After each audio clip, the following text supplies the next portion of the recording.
All right, greetings. Jim here, AG6IF, Southern California. Today coming with part 3 of our study session going through the Gordon West Technician Class Manual. I teach this class in the general and extra as well, and I'm hoping this will become a useful study guide for some of my students and some of you as well. My call sign, AG6IF, Alpha Golf 6 for California, India, Foxtrot. This is, again, this is part 3. We're going to continue working through the manual, and we're on page 105, weak signal propagation. All right, weak signal propagation, the section is about section 10 out of 19. And we start off with what is the usual name for electromagnetic waves that travel through space? And the answer is radio waves, of course.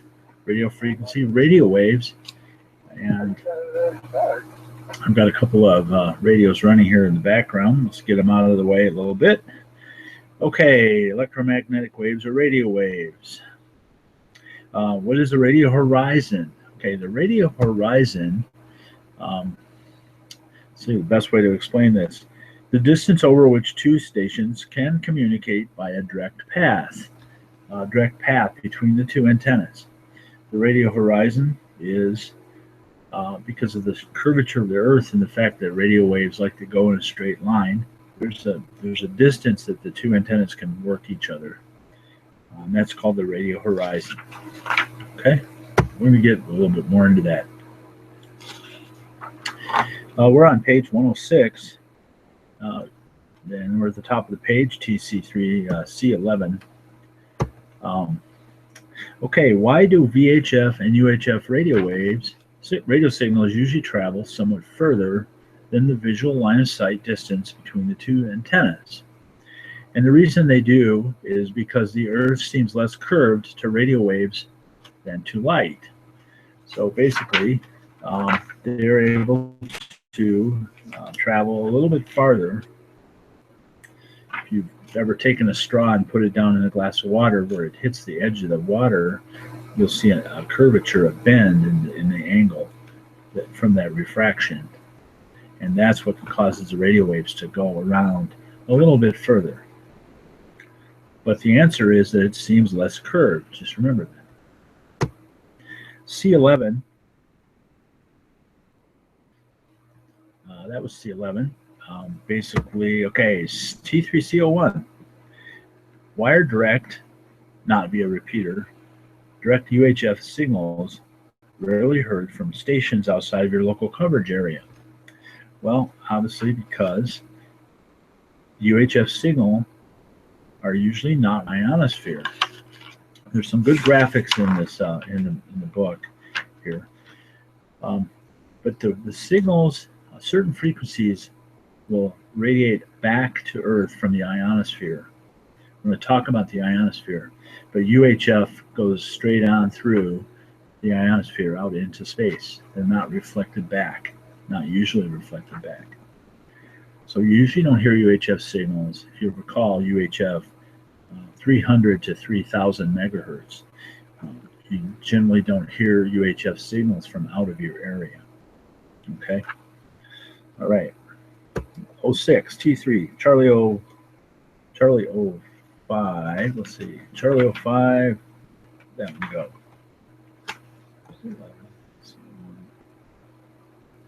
Yeah, there we go. Okay. Which of the following effects might cause radio signals to be heard despite obstructions between the transmitting antenna and the receiving stations? Okay, there's a phenomenon called knife edge refraction. Because of the top of the edge, the knife edge, the radio signal will bend a little bit. There's a picture on the bottom of 106. Okay, that's called knife edge refraction, or diffraction, rather. All right.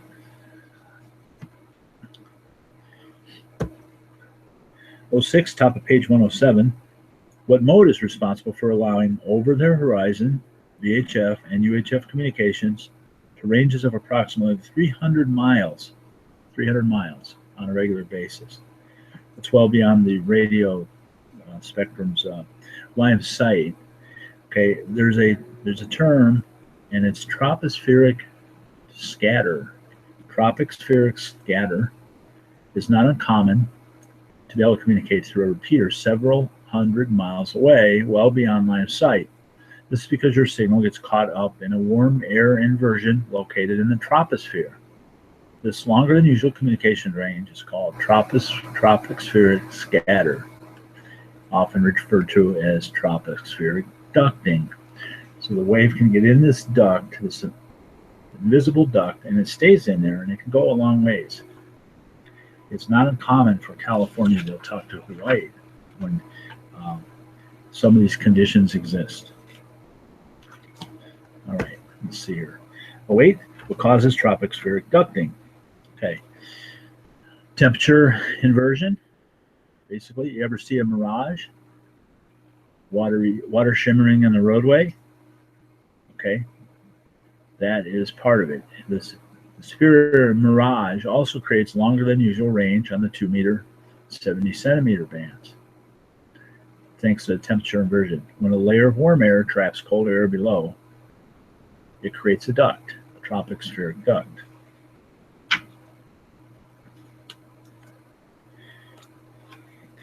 CO3, what is a characteristic of VHF signals received via auroral reflection? Auroral reflection, okay? The signals exhibit rapid fluctuations, strength, and often sound distorted. It can bounce off the auroral. They sound distorted and with rapid fluctuations. There is an example. If you have this manual, I assume you do, there is a CD that comes with it, and there's some samples on that CD you can listen to. Highly recommended. All right, let's see here. Okay, what band is best suited for communicating via meteor scatter? Meteor scatter, you can bounce the signal off the tail of a meteor. And yours is the band that you'd likely be able to do that with. 6 meters is called the magic band. All right.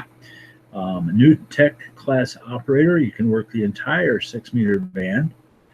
You can run up to 1,500 watts of power. It's plenty of power. Plenty of power to bounce a signal off of a meteor trail or even off the moon bounce. You can hear examples of that on the CD also. Okay, what part of the atmosphere enables propagation of radio signals around the world?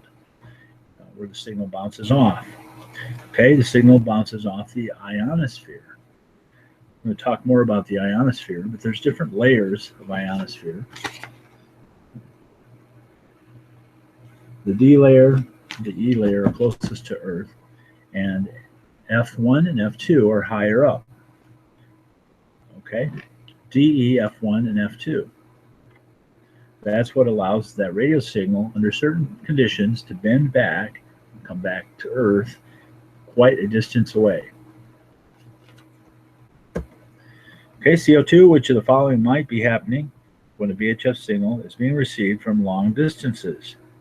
Long distances for VHF, okay? Signals are being refracted from the sporadic E layer. Sporadic E layer refracts VHF signals. It doesn't happen all the time. You can tell it's happening when you start hearing stations from a long ways away in the VHF band, like Hawaii, for example, in California.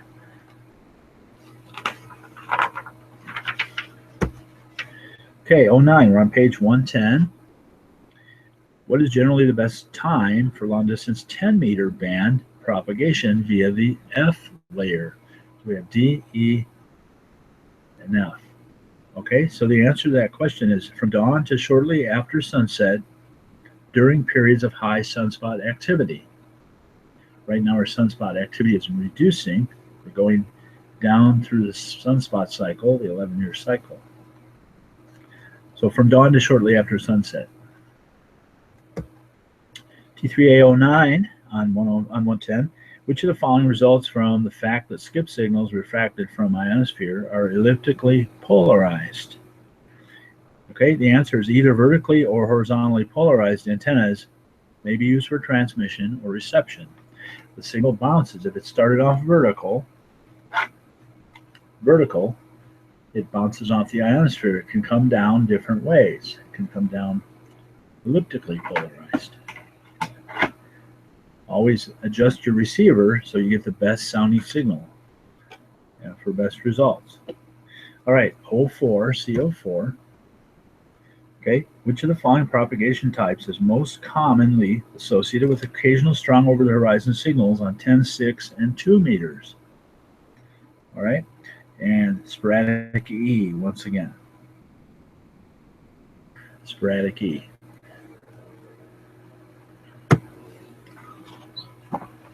C12 on 111, which of the following bands may provide long-distance communications during the peak of the sunspot cycle? During the peak, and the 6 or 10 meter band. Peak of the sunspot cycle.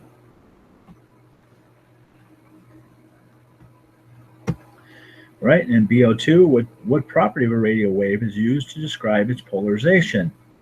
Okay, the electrical field is used to describe its polarization. This is vertically polarized. The electrical field is vertical. The magnetic field is not vertical. The magnetic field would be the other way. Okay, so the electrical field is what is used to describe the polarization. FM repeaters are vertically polarized. Receivers and transmitters need to be vertically polarized. If they're opposite, horizontal, you can lose a significant portion of the RF energy coming to the antenna if it's not matching the polarization.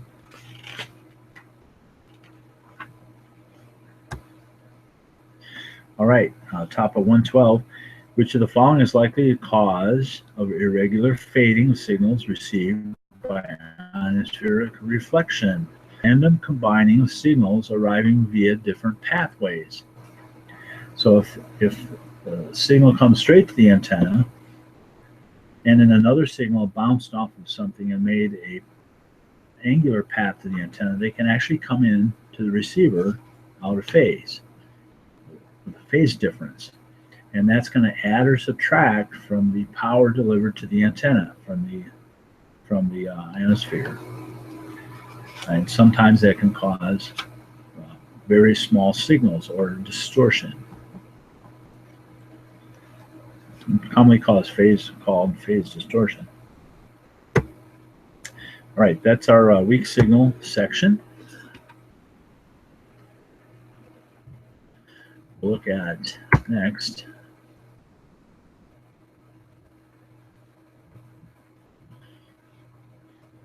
Talk to outer space on page 113. Which amateur stations may make contact with an amateur station on the International Space Station? I've done it with APRS using the 2 meter and 70 centimeter band. Remember, 70 centimeters, 0.7 meters. Okay, the answer is any amateur holding a technician or higher class license.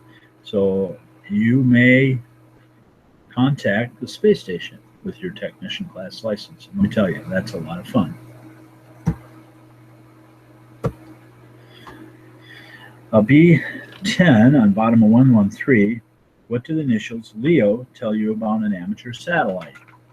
Low Earth orbit. LEO, low Earth orbit. Okay. The space station is around 200, 240 miles above the surface. There's a lot of ham satellites out there you can also use. AMSAT is an organization that does a lot of work with amateur satellites, and they've got a good web presence, and you can look them up if you want to. All right, B03. Which of the following are provided by satellite tracking programs? What the answer to that one is, all of these are correct. So I'm going to read them. Maps, showing the real-time position of the satellite over Earth. B, the time, azimuth, and elevation of the start, maximum altitude, and end of the pass.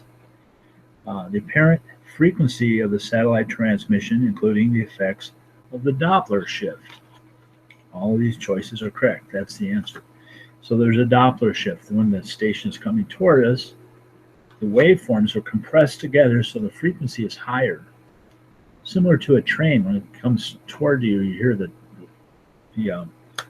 horn blast is higher in frequency. And when it goes away from you, it lowers down in frequency. And so does the Doppler shift of the RF energy from the satellite. There's quite a few different applications to show you on here. This is the one I use for tracking the space station. Find one here, and a bunch of different. Let's get an ISS pass here. Space station, different satellites. It'll tell you where it's at, when it's going to be arriving, where it shows up in the sky, and how high it is in the sky, and when it leaves. So this is one of many, many free ones out there that you can download for your smart tablet or use the web page also. Like following the space station. Once in a while, get a contact with them. That's fun, for sure. All right, we're on T8B03, bottom of 114. That was all of the choices are correct. Which of the following are provided by satellite tracking programs? Okay. B06, I should mention on B03, the Keplerian data set, or commonly called KEPS, they'll tell you everything about the satellite, about where it is and where it's going. B06, which of the following are inputs to satellite tracking program? The answer is the Keplerian elements, the KEPS. So once the program has the KEPS, it can start showing where the satellite is on a map, Google Earth type map. Like the track satellites, you can track a lot of different satellites. Track weather satellites also, different things. All right, B05, what is a satellite beacon? What's a beacon? Answer is a transmission from a space station that contains information about a satellite. Signal that carries digitized information about the satellite itself. They're sending beacons down so their mission control can work them and understand what's going on, adjust them, move them around if necessary. Okay. B09, bottom of page 115. What causes spin fading when referring to a satellite signal? Answer is rotation of the satellite and its antennas. So we talked briefly that vertical polarization, receiver and transmitter have to be the same. If the satellite is rotating, the polarization is constantly changing. So you can take your antenna here on Earth and you can try to match that, or a satellite antenna many times will be rounded so that each polarization hits a different part of the antenna and you get maximized signal transfer no matter what rotation the satellite's in as it's rotating, as it's tumbling in space. Okay, but that's caused by the satellite that's rotating in space, and you hear it if you have an antenna that's fixed in one polarization. You can hear it. The signal gets stronger and weaker and then stronger again. All right, B07. Let's see here. Let me find myself again. B07, we're at top of page 116. With regard to satellite communications, what is a Doppler shift? We talked a little bit about that. The satellite's coming toward you. The frequency, which is set, is actually arriving. They're being compressed together. And it's overhead. There's no frequency shift. And then when it starts leaving us, when it's outbound, it stretches that frequency out. It makes the bandwidth, the frequency be farther apart. It makes it lower. And you can witness that with a train horn. If you're sitting there at a crossing and the train's coming, The horn starts higher and then goes lower as it leaves. It's called Doppler shift. And our RF energy from the satellite does the same exact thing when it flies over. Okay? With regard to satellite communications, what is Doppler shift? The answer is an observed change in signal frequency caused by relative motion between the satellite and the Earth station. So that's the correct answer. Hopefully that's not too hard to understand. I think we've all heard a train go by. It's actually fascinating. What is meant by the statement that a satellite is operating in mode U/V? U/V. The satellite uplink is in the 70 centimeter band, U for UHF. Link is in the 2 meter band, V for VHF. So 0.7 meters or 70 centimeters and 2 meters for the V. So UHF, VHF, uplink, downlink. All right. Now BO2 on 117, how much transmitter power should be used on the uplink frequency of an amateur satellite? Now, if you watch the earlier videos, you always use the minimum power required to make the contact. So the answer to this question is the minimum amount of power needed to complete the contact. How about that? Same question, same answer. This was talking about the uplink frequency, where the other question was talking about any transmission you make. So once you know that, you should know it for all of the questions that you encounter in the exam. All right, B11, we're on 117. What is a commonly used method of sending signals to and from a digital satellite? Digital satellites use FM packet. FM packet. Okay. APRS is an example of FM. Packet radio is FM. For the most part, there's exceptions to all the rules, but that's the answer to the question. FM packet. A07, bottom of 117. What is FCC Part 97 definition of telemetry?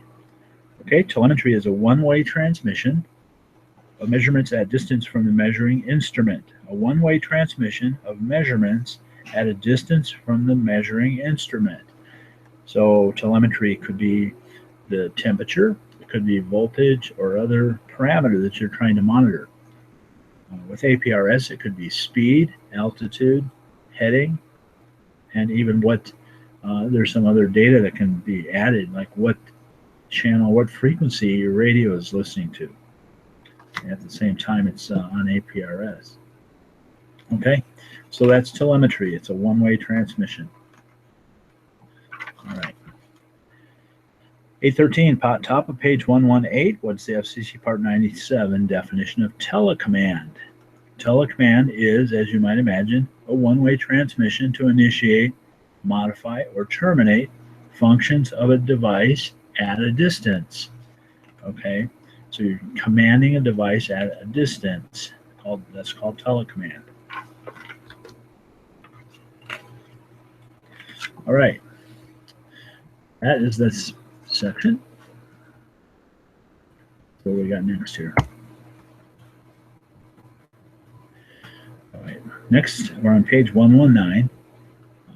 Ham digital, probably my favorite operating modes, digital. PSK31, JT65, lots of fun. We are on page 119, Gordo's Technician Class Manual. Just kind of going through and doing a verbal study session here. This is part 3. I think we're going to have 4 altogether, and then possibly we'll add a general and even maybe even an extra at some point in the future. All right, we are in 119. T8D09 is our question number. What code is used when sending CW in the amateur bands? CW is International Morse. International Morse code. Continuous wave is the same as CW. Morse code, okay? D10, the next question. Which of the following can be used to transmit CW in the amateur bands? Again, CW is Morse code. Answer, all of the choices are correct. You can use a straight key, a Morse code key. You can use an electronic keyer. You can use a computer keyboard. That's the way I do it. And all these choices are correct. There's a lot of different keyers that have been invented over the years. Some very, very nice works of art, let me tell you. But since I'm not very good with Morse code, I use my keyboard, and my computer makes the tones, the Morse code for me. And it also listens to them and decodes it for me. So my brain doesn't have to work quite so hard. So CW, Morse code. The original digital mode, by the way. Which of the following is an example of a digital communication method? Or at the top of page 120, answer is all his choices are correct. A, packet radio is digital, PSK31, and MFSK are all examples of digital. Okay? PSK31 is a very, very popular mode. It allows keyboard chatting over HF, and actually you can do it over VHF also. All right. A06. Which of the following would be connected between a transceiver and a computer in a packet radio station? All right. C. The terminal node controller, TNC. Got two of them here. Terminal node controller, computer terminal node controller, kind of like a modem, and hooked to the radio. So it converts the digital code to tones. If you remember an old modem tone in the when you had dial-up modems, similar TNC, terminal node controller. Some radios have a TNC built into them. The Kenwood D72A has a TNC built in. A07, top of page 121, how is a computer sound card used when conducting digital communications using a computer? Answer is the sound card provides audio to the microphone input and converts received audio to digital form. I can show you what we sound like here. I'm going to show you the sound of APRS, which is a digital mode. There we go. Leave that turn up for a second. Each time someone sends a transmission on APRS, we'll hear it come through my receiver here. All right. And then works with the sound card. D08, which of the following may be included in packet transmissions? There's a good one. All the above. Checksum, which permits error detection. A header which contains a call sign of the station to which the information is being sent. Automatic repeat request in case of an error. That could all be in a packet transmission. Okay, that is APRS. You can also decode that on a packet radio TNC. Excuse me. D11, what is an ARQ transmission system? ARQ is a digital scheme whereby the receiving station detects errors and sends a request to the sending station to retransmit the information. Uses some check digits, and that's an ARQ transmission.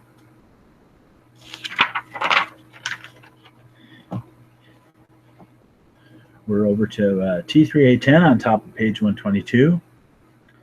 What may occur if data signals propagate over multiple paths? Well, we know what happens in the audio part. You could have distortion. But in digital, what happens is error rates are likely to increase. Okay? In audio, it's distortion, fluttering, maybe hard to understand their audio, their words. In digital, error rates are likely to increase. That should be pretty obvious. D05 on page 122, which of the following is an application of APRS? We're kind of listening to APRS here a minute ago. A, providing real-time tactical digital communications in conjunction with a map showing the locations of the stations. So, for example, you can get on aprs.fi and you can find your area and drag the map to your town or your city, and you can find, there's some APRS right there, you can find stations in your area that are sending APRS signals. That's aprs.fi, like Foxtrot, India, backwards, FI, okay? So check that out, it's a lot of fun. If you're hiking, you're biking, that sort of thing, APRS is really neat. You can follow along. All right, DO2. What does APRS mean? APRS we've been talking about, it means Automatic Packet Reporting System. APRS. That's created by a fellow by the name of Bob Berninga, and he's a very active ham, and he's fascinating to talk to. If you get a chance to talk to Bob at a seminar, please go up and shake his hand and thank him for creating APRS. DO3 on 123, which of the following devices provides data to the transmitter when sending automatic position reports from a mobile amateur radio station?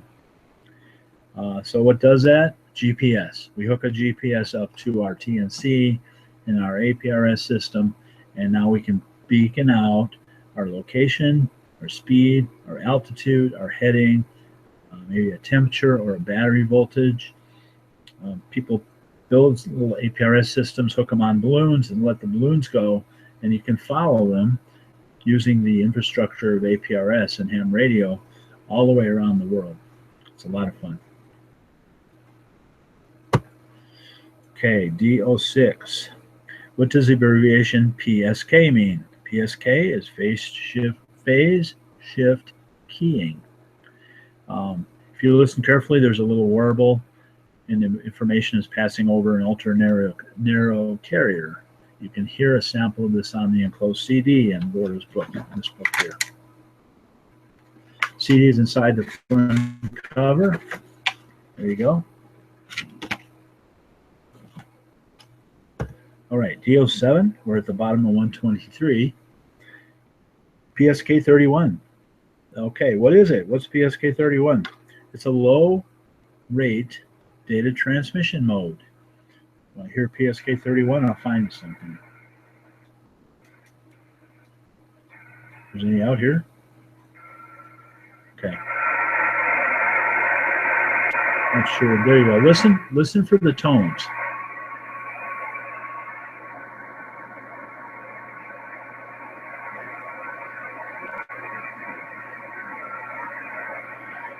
That's PSK 31 down in that noise, and your computer will decode those tones and put data, letters on your screen. FL Digi will do that. You can download it for free. There's another digital mode that's very popular while we're talking about it. This is called JT65.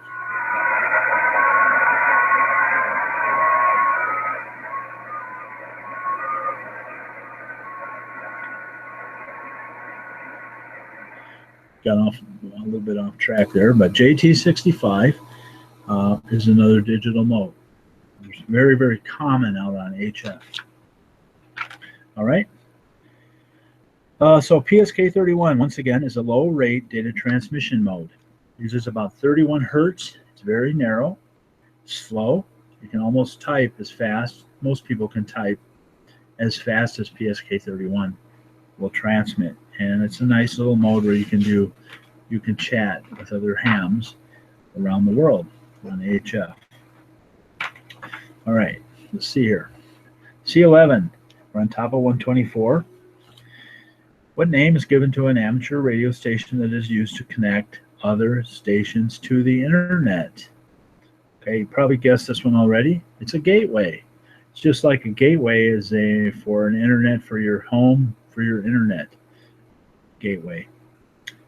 That name's given to an amateur radio station used to connect other stations to the internet. Hams had IP addresses a long time before computer folks had them, let me tell you. Hams have been very innovative in the IP and data transfer methodologies. They're amazing. Okay, C11.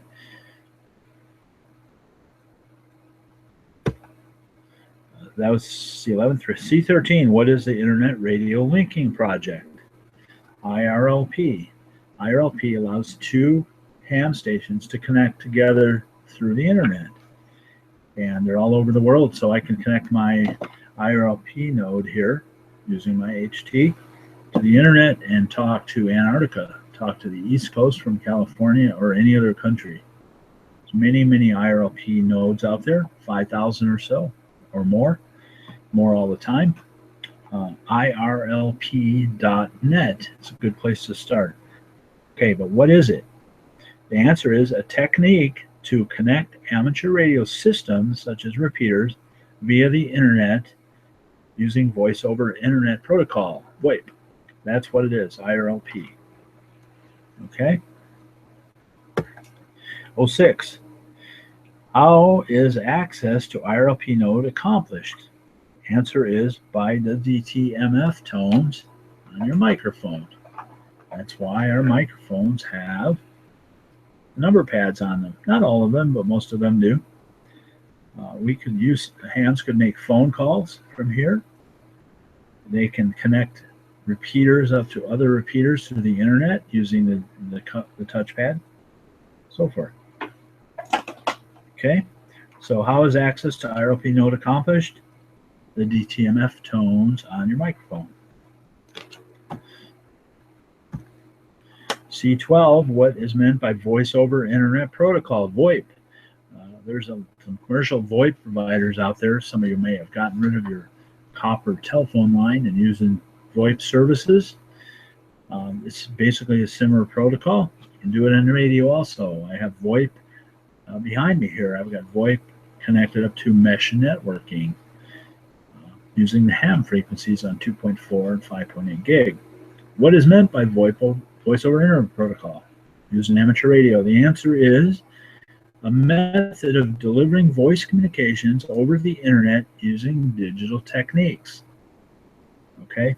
A method of delivering voice communications over the Internet using digital techniques. That's VoIP. How might you obtain a list of active nodes that use VoIP? Okay, your best source is the repeater directory. Repeater directory will give you a list of VoIP nodes. There's a number of repeater systems that are linked together through the Internet. One big one in California here that kind of stretches out over the entire planet is the Whine system, the Western Intertie Network. WhineSystem.org. Over 100 repeaters hooked together, some with RF, but many of them are hooked together through the Internet. So when you transmit into one of the nodes, all of the nodes hear your voice all over the world. It's fascinating stuff. And check that out, the WhineSystem.org. Okay, let's see. Back to the questions. THC10, bottom of 125. How do you select a specific IRLP node when using a portable transceiver? Okay, you know that you use the keypad to access the nodes. And so that's the answer. Use the keypad to transmit the IRLP node ID. Each node has an ID, 4-digit ID. So you dial up the repeater, you push the PTT, and you punch in the 4 digits. And if you do that right, it should connect those two machines together through the Internet. They can be anywhere in the world, two of them together. Okay, use the keypad. All right, 04, top of 126. What type of transmission is indicated by the term NTSC? NTSC. Okay, NTSC is an analog fast scan color TV signal.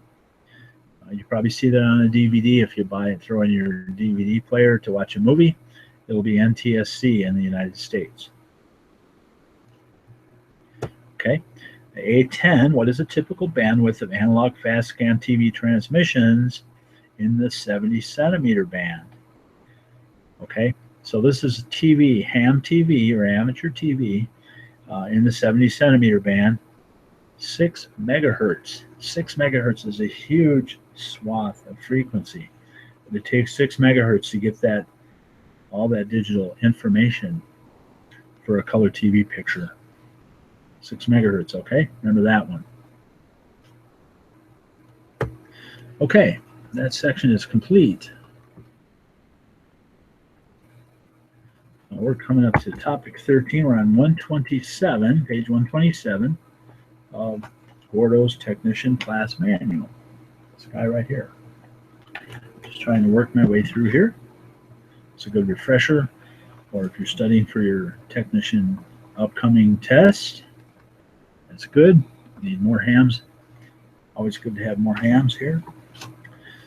All right, and we are multi-mode radio excitement. This is the section we're on, page 127. Going through verbally talking about the questions. Okay, T7, alpha 0, 2. What is a transceiver? A transceiver is a receiver transmitter combined together into one unit. Okay, and the answer is a unit combining the functions of a transmitter and a receiver. A long time ago, there was 2 boxes, receiver, transmitter. Nowadays, modern equipment combines the 2 together, and you end up with a transceiver. That's the transceiver right there. Lots of different kinds. This is a Bofang UV5R. The transceiver has a receiver and a transmitter built in. Okay.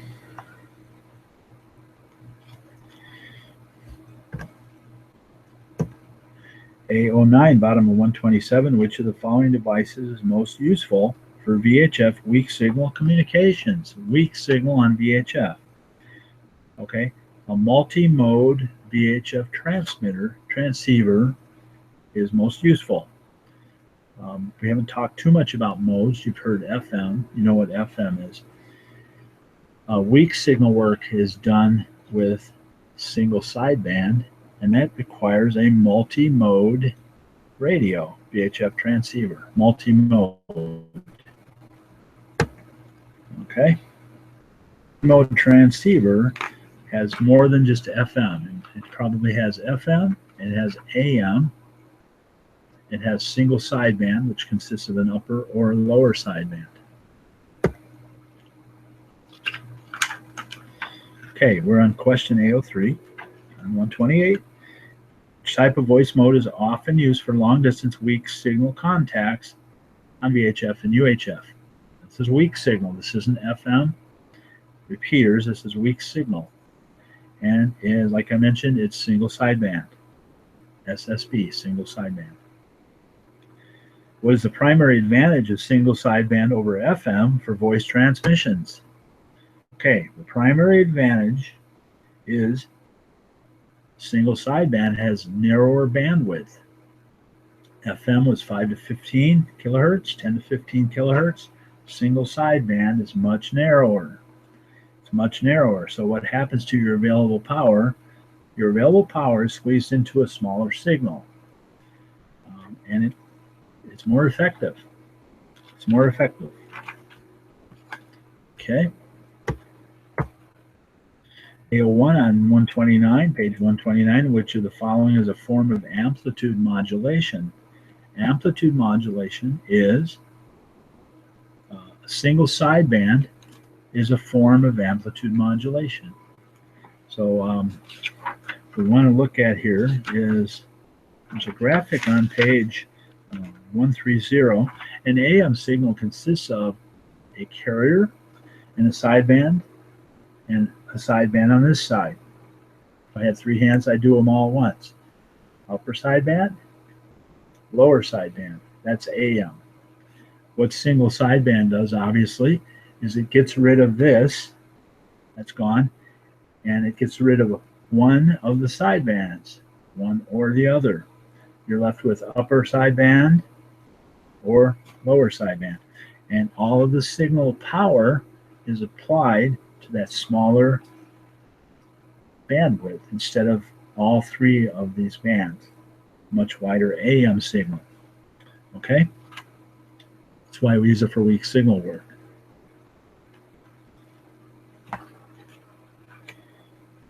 All right, let me find my place here again. That single sideband is a form of AM. Okay, it's got the opposing sideband and the carrier removed from the signal. Okay. All right. Which sideband is normally used for 10 meter HF, VHF, and UHF single sideband communications? All right. So we always use upper sideband for 10 through VHF, 6 meter, 2 meters, and 70 centimeters. The upper parts of the frequencies, starting with 10, 6, 2, and 70 centimeters. If you think of them stacked with low frequency being low and high frequency being high, the high frequency VHF and UHF uses the upper sideband. Think of it being higher. And below 10 meters uses the lower sideband. 40 meters, 80 meters, 160 meters. Long waveforms, slow frequencies. They use the lower sideband. Okay? So that shouldn't be hard to remember if you think of it that way. You stack all the bands up with this, the low ones being on the bottom, the low part of the stack. All right? Okay. A06, that was A06. So upper sideband, again, is used for 6, for 10 meters, 6 meters, 2 meters, and 0.7 meters, or 70 centimeters.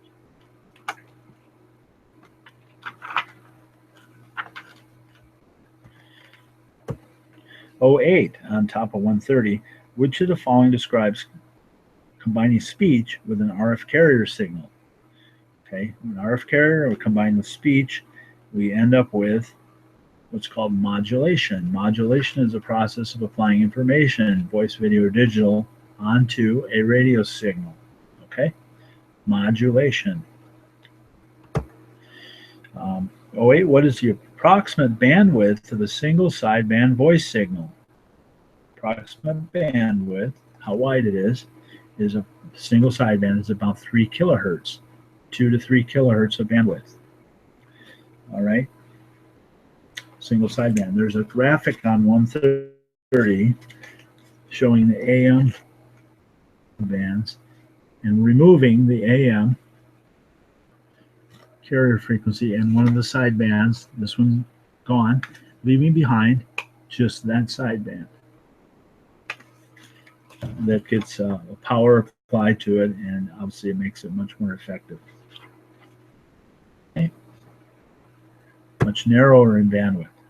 09, okay, bottom 130. Which of the following is an approximate receive filter bandwidth to select in order to minimize noise and interference for single sideband reception? This is a filter in your multiband radio. So it blocks out the other stuff higher and lower. So if you're working sideband and you know it's about 3 kilohertz, the filter that you would select, 2 to 3 kilohertz, I should say, the filter is the 2400 hertz or 2.4 kilohertz is a good filter bandwidth to use for a single sideband. Everything below that and everything above that is suppressed. So you don't have to listen to the noise. Okay? There's no filter there. It's wide open. So I can block the low and the high and just narrow down on one piece that I want to listen to using filter. So the answer is 2400 hertz. That matches the single sideband mode. So as you can tell, we're moving between kilohertz, like 2 to 3 kilohertz. Is the same as 2000 to 3000 hertz. So don't be fooled by the flip-flopping of kilohertz to just the hertz designator. 2400 hertz is the same as 2.4 kilohertz. Okay. All right. T2B13, top of 131. Which of the following is true of the use of single sideband phone or microphone, as I like to call it, in amateur bands above 50 megahertz. Okay, above 50 megahertz, the answer is C. It is permitted in at least some portion of all of the amateur bands above 50 megahertz. Okay, so microphone is permitted in some band, some portion of all the bands above 50 megahertz. All right. There are places below 50 megahertz where microphone is not allowed. Must be some other mode like Morse code or digital. Okay, T4, B06. Which of the following controls could be used if the voice pitch of a single sideband signal seemed too high or low? The control is called RIT. RIT, some radios call it a clarifier. A clarifier or a RIT control only adjusts the receive frequency, not your transmit frequency. So it separates the two out a little bit. Maybe the other person you're listening to, his transmitter is slightly off frequency. You don't want to listen to the wrong frequency. Let's see if I can find a voice. And if I can find someone chatting here.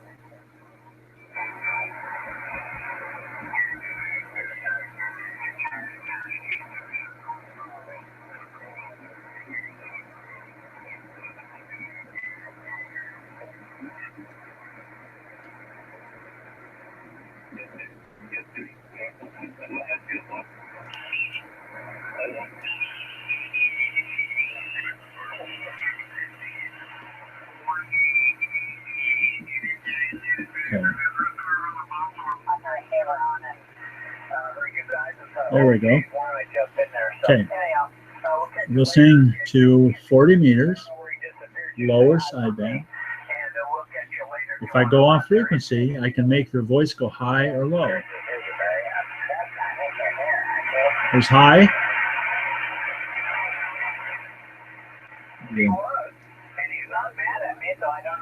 There's high. I'll turn the dial.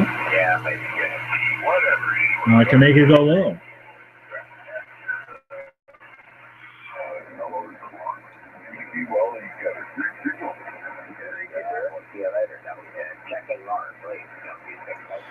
So what the RIT does is it lets me remove the receive frequency so that I can get his voice to sound okay, the way it should sound. That's RIT or clarifier. Okay. What does the term RIT mean? RIT means receiver incremental tuning. I can move the receiver a slight bit without moving my transmitter. Remember the earlier radios, there was a receiver and a transmitter, and you had to dial both of them into the right frequency, and you didn't have a RIT control because you had a receiver control. So now with the radios combined into a transceiver, you have one knob to control the transmitter and the receiver, and they track each other. Okay, they track each other. The RIT control allows you to take the receiver and move it off a little bit. Again, not to beat a dead horse, but that is the RIT control. Okay, you might get that question. That's a fairly common question. Okay, B07, receiver incremental tuning. That's what that meant. And okay, the next one on page 132, A01, T4 Alpha 01. Which of the following is true concerning the microphone connectors on amateur transceivers? What's true about the microphone connector? B, some connectors include the push-to-talk and voltage for powering the microphone. Some microphones have power in them. Here's a connector from my Yaesu. So some of those pins in there on some microphones have power, small DC voltage. Microphones are not interchangeable usually. Okay, so if you don't know the microphone is designed for that particular radio, you might not want to plug it in, so you can be sure. A05, what is the name of a circuit that generates a signal of desired frequency? Answer is an oscillator. An oscillator creates a signal of a desired frequency. Okay. Which of the following types of emissions has the narrowest bandwidth? You're probably thinking out loud that it's Morse code. And if you were thinking that, you're right. Morse code has the narrowest bandwidth. Very, very skinny, pretty small. I can find some here.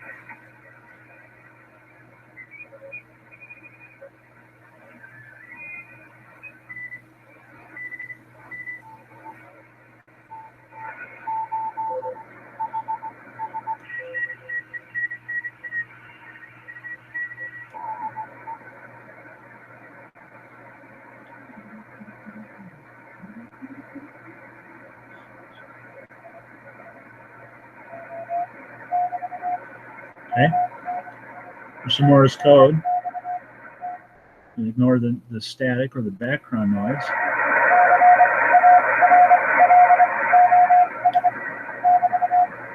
It's very narrow in bandwidth, just a tiny little tone in there, okay? It has the narrowest bandwidth, absolutely. CW, Morse code. Okay, so knowing that it's very narrow, what's the approximate maximum bandwidth required to transmit a CW signal? You're going to have to remember this, but it is 150 hertz. It's the narrowest mode, and it is the narrowest answer on this question, T8A11. 150 hertz, a tiny, tiny little slice. Okay? Don't be fooled by the other ones. 150 hertz. T4B10. Which of the following is an appropriate receive filter bandwidth to select in order to minimize noise and interference from CW? Okay, so the filter, since we're talking about CW, is the narrowest mode. The filter has to be very narrow. It's got to be wide enough to let the Morse code come through, but 500 hertz. It's A, 500 hertz. So think about the 150 hertz for Morse code. The filter is a little wider, and it's 500 hertz. It's also the narrowest filter in the answer list. Okay, so those two should be easy. If you remember, Morse code just takes up a tiny little slice of bandwidth. All right, B08. What is the advantage of having multiple receive bandwidth choices on a multi-mode transceiver? Obviously, bandwidth, bigger bandwidth, you got bigger filters, smaller filters for CW. The answer here is permits noise or interference reduction by selecting a bandwidth matching the mode. Some modes are wider, 2.8 kilohertz. CW is 150 hertz. Not kilohertz, but hertz. So having multiple filters allows you to match it to the mode that you're trying to operate. Good stuff.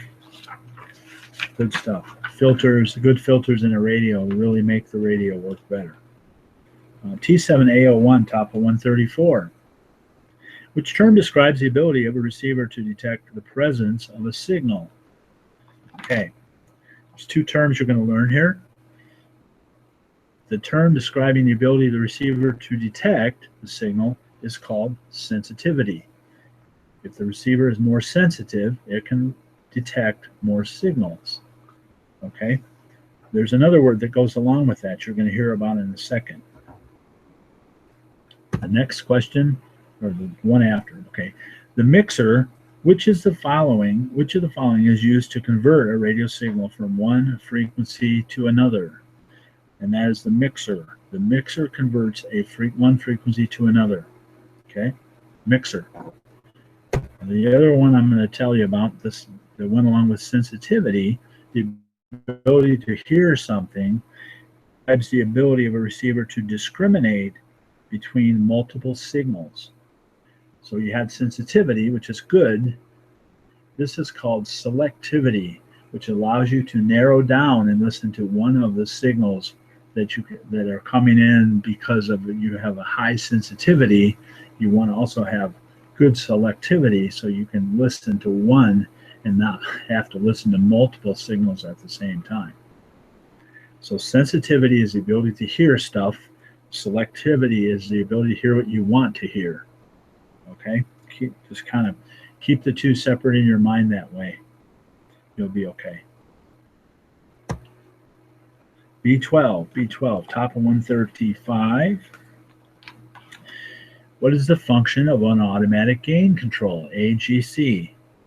A lot of times you saw that on TVs and radios, and 20 or 30 years ago, a lot of radios had an AGC. The answer is to keep received audio relatively constant. So if you had a real strong signal, it was loud, and you had a tiny signal, it was quiet, the circuit tried to give you the same volume. So you didn't have to keep reaching over and grabbing the volume control and adjusting.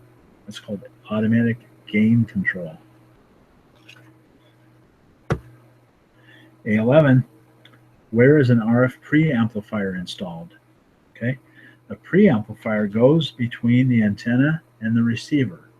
It's your antenna, your feed line, your preamplifier, and then your receiver. It goes in between those two. It's a preamplifier.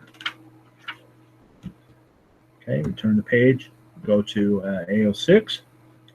What device takes the output of a low-powered 28 megahertz single sideband exciter, which is like a transmitter, and produces a 222 megahertz output signal? What's the name of that device? It is called a transverter. It transforms the signal, converts it, transverter. Okay.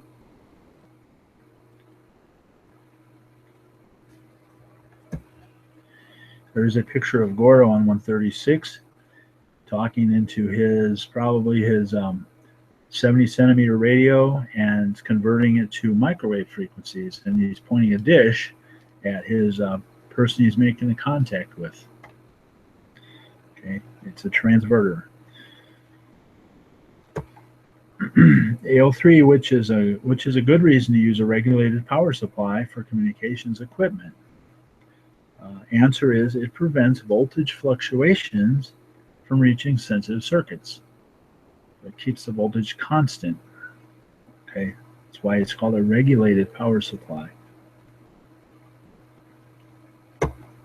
All right, I'm done with that section. Section 14 is next. We're on page 137. Gordo's Technician Class Manual. Doing a verbal study here, coming through the pages. Okay. I'm Jim, AAG6IF in Southern California.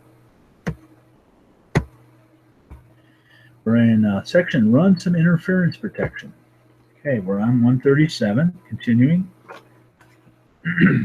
T7B10, what might be a problem if you receive a report that your audio signal through the repeater is distorted or unintelligible? I'll leave that one alone from a joke standpoint, but all these choices are correct. Your transmitter may be slightly off frequency. Your batteries may be running low. Or you could be in a bad location, not transmitting cleanly into the repeater. All three of those are correct. Okay? B01 next. What may happen if a transmitter is operated with the microphone gain set too high? Okay, it can cause your signal to be distorted if the gain is set too high. If I shout into my microphone, it's going to make distortion. It's going to be unpleasant to listen to. And other hands will tell you if your gain is too high, if you're overmodulating or you're over-deviating. They'll tell you to back away from your microphone.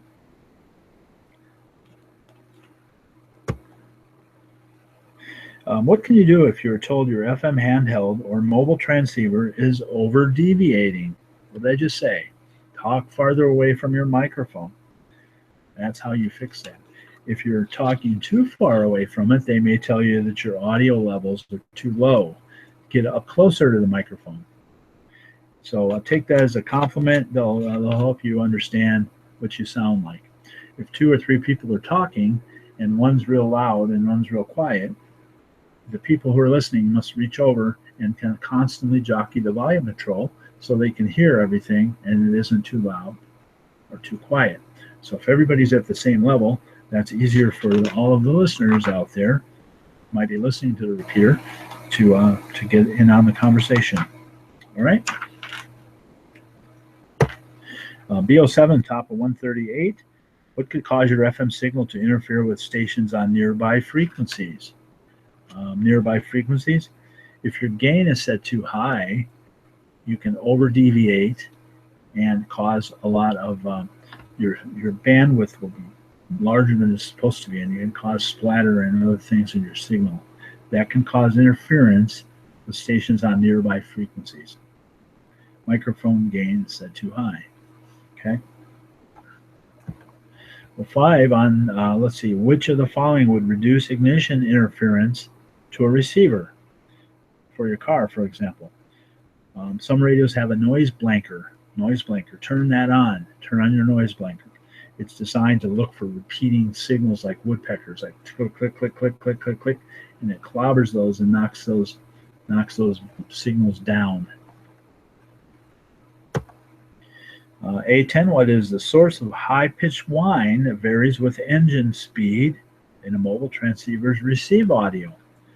Okay, a high-pitched whine is coming from your alternator, and it will move with your RPM. It will go higher and go lower, depending on your speed of your engine. There are circuits and there are filters to take that out. Most radios have a built-in filter to get rid of the alternator whine also. Okay, what could be happening if another operator reports a variable high-pitched whine on the audio from your transmitter? And that is coming from the noise on your vehicle's electrical system is being transmitted along with your speech, like we just talked about. And there's a variety of methods to get rid of it. Bottom of 138, it's a picture of a noise filter, a power line noise filter. All right, that's one way to get rid of it. T4A09, which of the following could you use to cure distorted audio caused by RF currents flowing on the shield of a microphone cable? Answer is Ferrite Choke. The Ferrite Choke basically comes on a keyboard and a mouse connector. It's a little, it's round or square in this case. Snap that onto the wire, and it blocks some of that current that's on the microphone cable. Okay, they're nice to have around. I have a keyboard over here that when I transmit the radio, sometimes the keyboard starts injecting random characters into my machine. It's rather annoying to see it until it shuts off my application, something like that. All right, Ferrite Choke, that's the answer to just about everything. B12, I love Ferrite Chokes. Okay, T7B12, what might be the first step to resolve cable TV interference from your ham radio transmission? Okay, so the FCC basically says if our stations are working properly, all these other devices need to accept any interference. So what you want to do in this question, what might be the first step to resolve cable TV interference from your ham radio transmission? The answer is D, be sure all TV coax connectors are installed properly. If they're not installed properly, some of your RF could get into the cable and cause distortion on the TV screen, which the TV cable companies really want to make sure that their feed lines are properly installed. Otherwise, they're leaking signal also, and that causes their problems with their system as well. So they're usually pretty interested in helping resolve that. But make sure the coax connectors are installed properly. A04, where must a filter be installed to reduce the harmonic emissions from your station? Okay, where must a filter be installed? A, between the transmitter and the antenna. So you can install it between the transmitter and the antenna to to reduce harmonic emissions from your station. All right, BO3, which of the following may be cause of radio frequency interference, RF interference?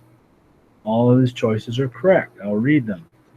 Fundamental overload, harmonics, spurious emissions. Okay. Yeah, so that's the answer to that question. B11. What is a symptom of RF feedback in a transmitter or receiver? RF feedback. What's the symptom? Reports of garbled, distorted, or unintelligible transmissions. RF can actually get back into the microphone cable, and then it gets back into the radio, and it can distort your voice. All right, RF distortion. D12 on top of 141. Which of the following is a common reason to use shielded wire?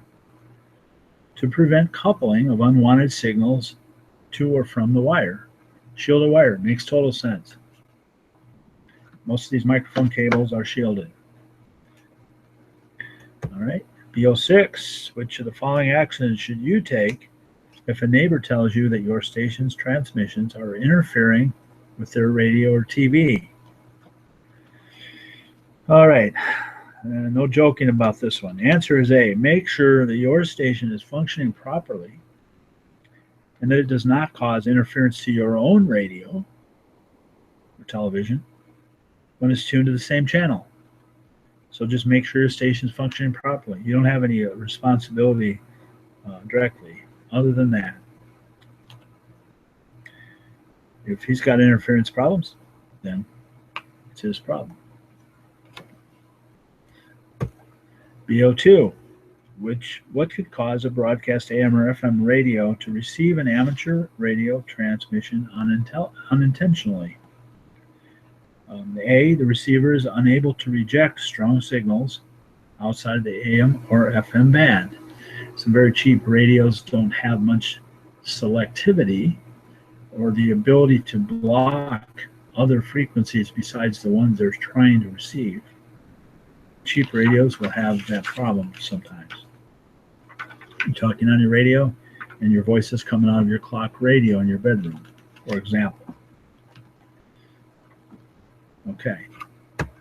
BO4 T7. BO4, which of the following is a way to reduce or eliminate interference by an amateur transmitter to a nearby telephone? Answer is put an RF filter on the telephone. So put an RF filter on the telephone. It should or might eliminate your RF from getting into the telephone. It depends on a number of factors, but that's what you do. And that's what the answer to the question is. Put an RF filter on the telephone. BO7. Which of the following may be useful in connecting to a radio frequency and correcting, a radio frequency interference problem? Answer is all of these are correct. I'll read them. Snap on some Ferrite chokes. Okay. Low pass and high pass filters. Or possibly band reject and band pass filters. And of course, D, the correct answer, all of these choices are correct. All right. Let's see. BO5. There is a graphic on page 142 showing a bandpass where it blocks signals outside the ham frequencies, for example. BO5, how can overload of non-amateur radio TV receiver by an amateur signal be reduced or eliminated? Okay, reduced or eliminated. Answer, block the amateur signal with a filter at the antenna input of the affected receiver. Okay, that's like the affected receiver would be the TV. Put a filter on the TV's antenna input. So hopefully you block the ham frequencies from getting into the TV. BO9, What is a Part 15 device? Part 15 device is an unlicensed device that may emit low-powered radio signals on frequencies used by licensed service. Home Wi-Fi routers are an example of a Part 15 device. Wireless telephone, that's a Part 15 device. On and on and on. Microwaves are a Part 15 device. They're generating radio frequencies in the ISM band. Okay, there's many of them. That's the Part 15 device. Okay, question that's B09. They also have a little label that says this device complies with the FCC rule Part 15 as of date of manufacture. A lot of them will say that. Wireless routers, cordless phones, headphones, wireless headphones, weather stations, pretty much everything that generates any kind of a signal. Okay, B08. This is the last question. What should you do if something in your neighbor's home is causing harmful interference to your station, your amateur station? What should you do? Okay, all these choices are correct. Work with your neighbor to identify the offending device. Politely inform your neighbor about the rules that prohibit the use of devices which cause interference. Remember, your ham frequencies are protected against interference from Part 15 devices and other devices. Check your station and make sure it meets the standards of good amateur practice. Your neighbor might not want to work with you, but that's what you do. All these choices are correct. Okay. All right, that's the end of that section. Let's see how we're doing on time here. All right, I think this is a good place to stop with Part 3. So this is Jim, a G6IF I'm working through. Gordo Technician class manual in a verbal way. And hopefully this is useful to someone working on getting their license. Another viewpoint, just a quick discussion of each of the questions in the pool. And some of my own students might benefit from this as well. So Jim, AG6IF, Southern California. Thanks for watching.